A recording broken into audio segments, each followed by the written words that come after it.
Gentlemen, welcome back to the Gird Up Agoge, where we are helping young men become the men that God created them to be. Fellas, I was not planning on putting together another dating video anytime soon. I certainly wasn't going to do one so soon after the first one that I just did. But the reaction from the girls, not from the boys, but from the girls, was so strong to the last video. There were so many middle school girls and high school girls saying to me, Mr. You need to make more of these videos and teach the boys how to treat their ladies, that I decided this is probably the right time to do it. What time is better than the present? So here we go, fellas. We got 10 tips to help you navigate the world of teenage dating. Tip number 1. Don't ask that girl to be your girlfriend. You're going to ask that young lady to be your date. There's a huge difference between asking a girl to be your girlfriend and asking her if she wants to go on a date. If you ask a girl if she wants to go on a date and she says yes, she's really only committing to spending a few hours with you one time. But if you ask a girl to be your girlfriend, it's a much bigger commitment. The difference between the two is huge. A girl who commits to being your girlfriend is 1, agreeing to be exclusive with you. She's going to say no to any other boy that asks her on a date. 2, she's committing to spending a lot of time with you, which can be a pretty scary thing for a young lady, especially if she doesn't know you very well yet and isn't sure if she does like you and want to date you. And 3, you're asking her to invest herself into a committed relationship with you, which can be really emotionally and even spiritually draining. That's a big question to ask a young lady, especially if you've never taken her on a date before. By asking a girl to go on a date first instead, you're showing her that A, you really are interested and you do want to get to know her. You're showing B, that you're ready for some commitment because you're ready to get in there and get to know her. And C, you're showing her that you respect her enough to protect both her heart and her reputation and your own, and protect you both from this embarrassing breakup that might happen after a couple of days if you realize that you don't actually care that much about each other, which is possible. If you're only going out on one date, if that's all you've committed to, it's not a big deal after that date to go your separate ways and decide you don't want to see each other anymore. Nobody has any reason to be embarrassed. Nobody has any reason to feel hurt. Tip number 2. You need to respect both your parents and her parents' wishes. I know that a lot of times it gets really frustrating living under somebody else's roof and having to live by somebody else's rules, especially when your parents don't let you do things that other people's parents do. But it's important to remember why parents make rules.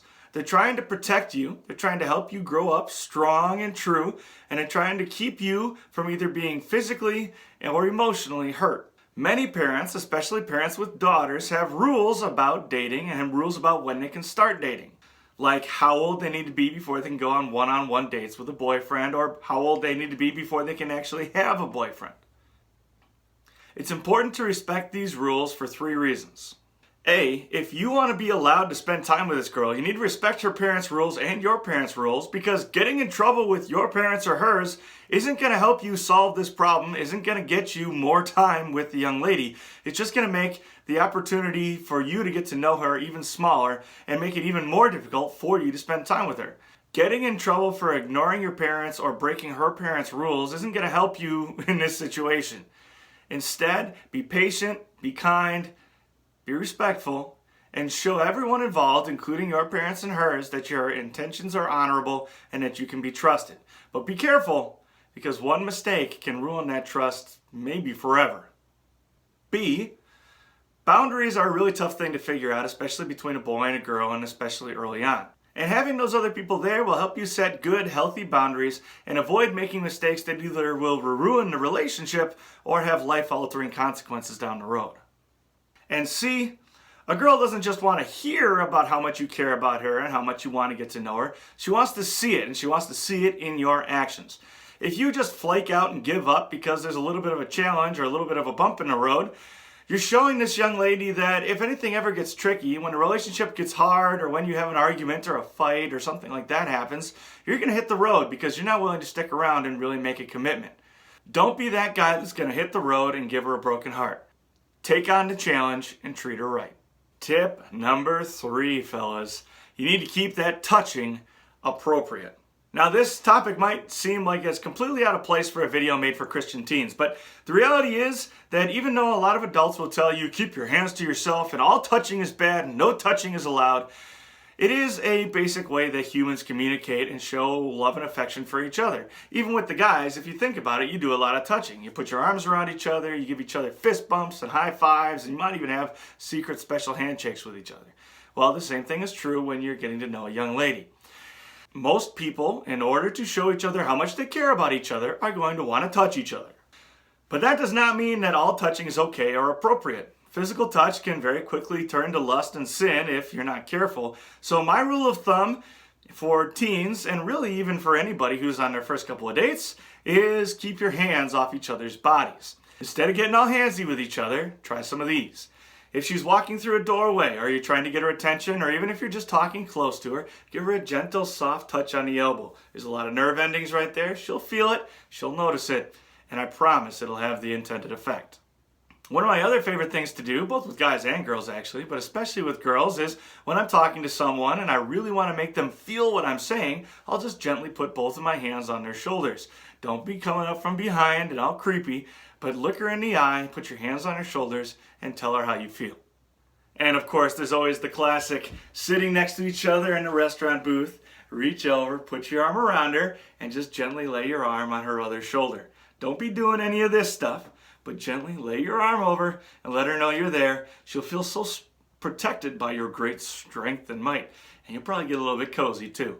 Just keep your hands to yourself. And the last one, I know it sounds silly, but it's actually really effective and kind of fun, is just a long high five. High five each other, keep that hand up there, and have a little short conversation while you got your hands together. You're touching each other, you're showing that love through physical touch, but you're not doing anything appropriate, and you're not doing anything that's going to lead down paths that you don't want to go down.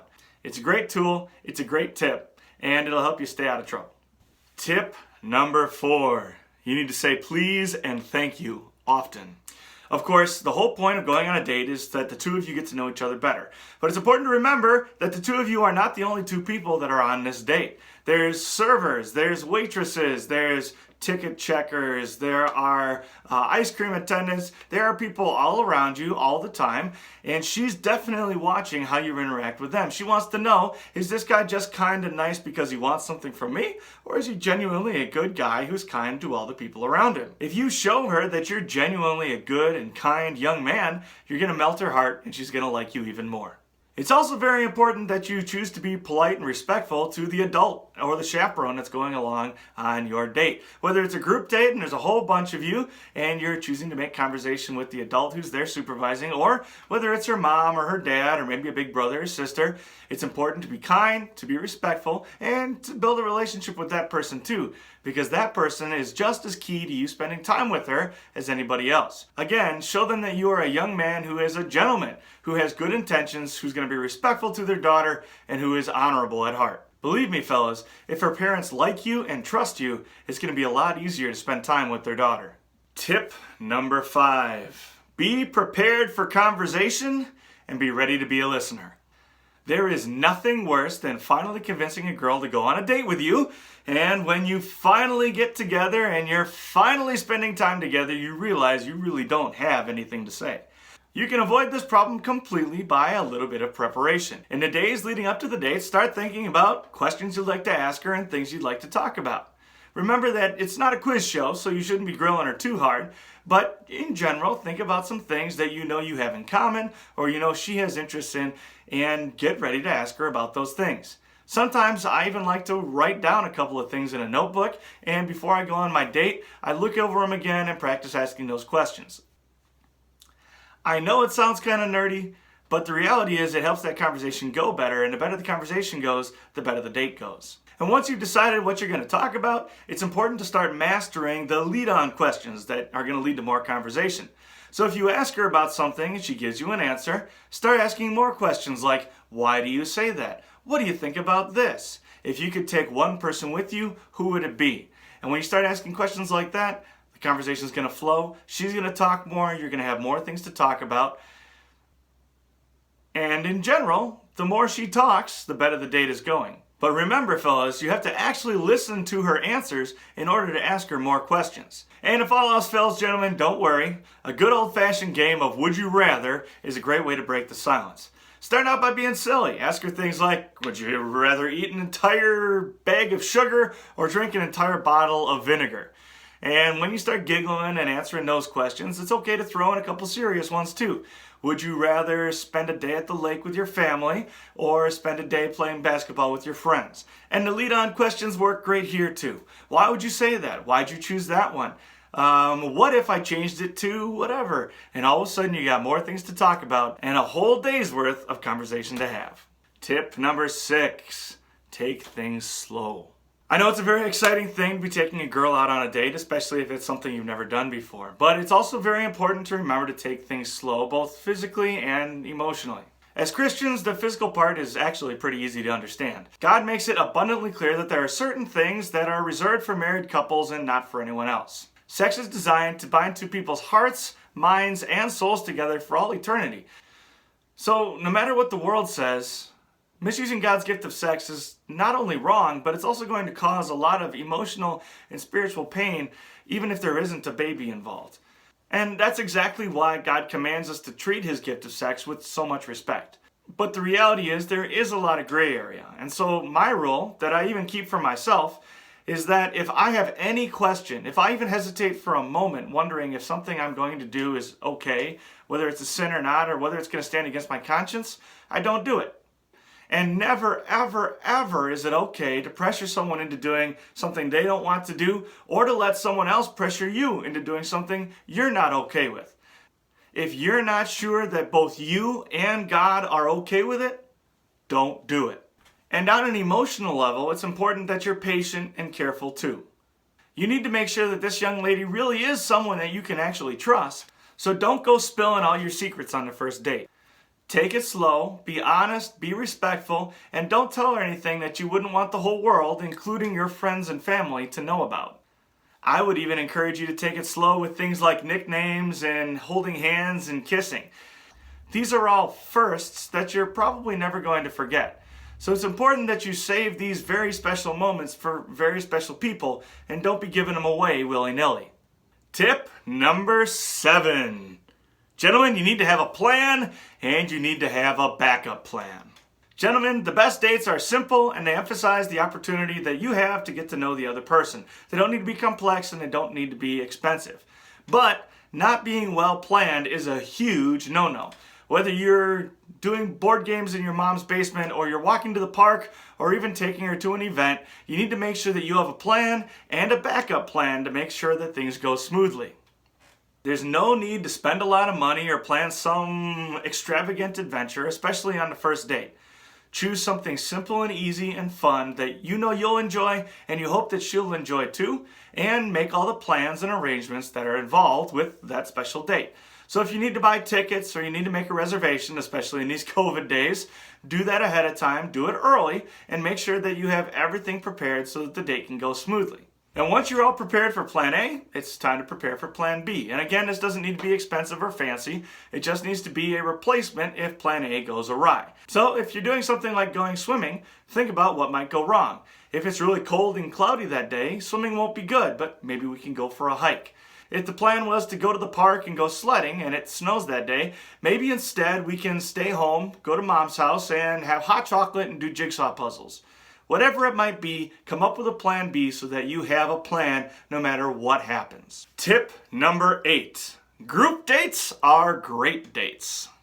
You've heard me say it before, and I will say it again. A group date is almost always a good idea. Going out in a group is a great solution to almost every single one of the common problems that face boys who are starting to date for the first time, especially when you're teens.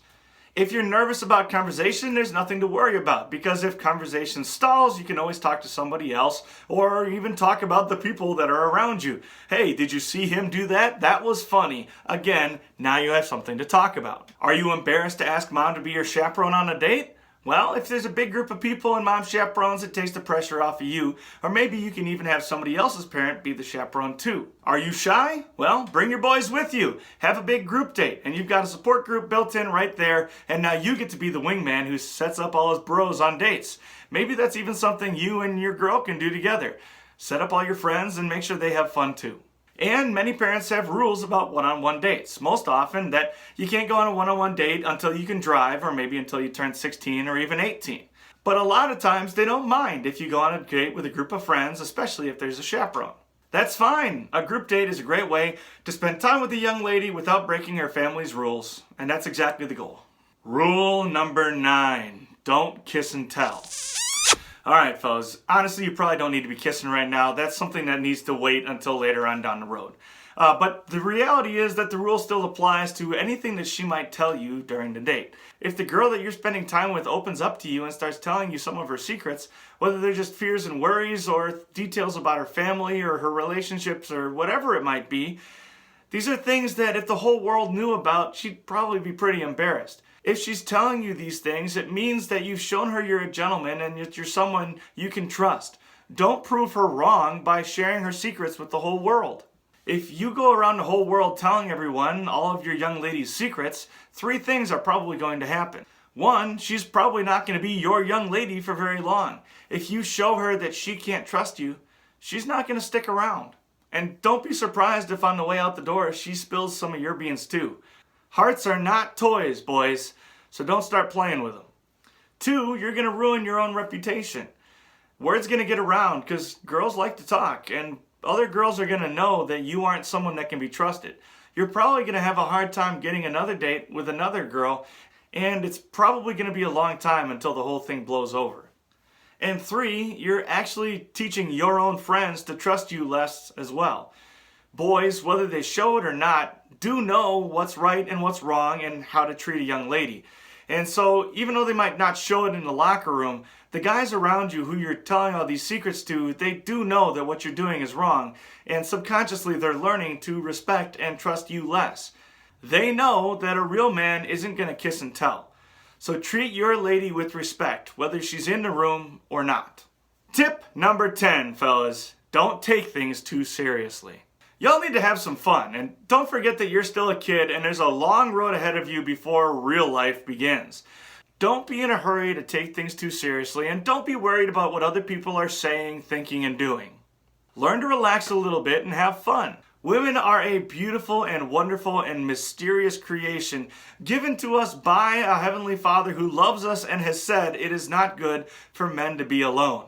And while it's important to remember what's down the road and that there is something serious at the end of that road, it's also important to remember that right now your job is more about getting to know girls, getting to know how to interact with them, what their emotional needs are, how to communicate with someone who's so very different than you, and frankly, to have a lot of fun in the process. Remember that each and every single one of your friends, both boys and girls, are fearfully and wonderfully made in God's image. And that should be valued and respected and loved and enjoyed because that's why we're all here together. Your focus right now as a kid needs to be building relationships that will last a lifetime and memories that will live on forever. Keep those 10 things in mind, fellas, as you jump into the dating pool. If you have any more questions, make sure you put them in the comments below. I'll try and answer them in a future video. And then make sure that you like and share this video. Gentlemen, I love you. Now go be the men that God created you to be.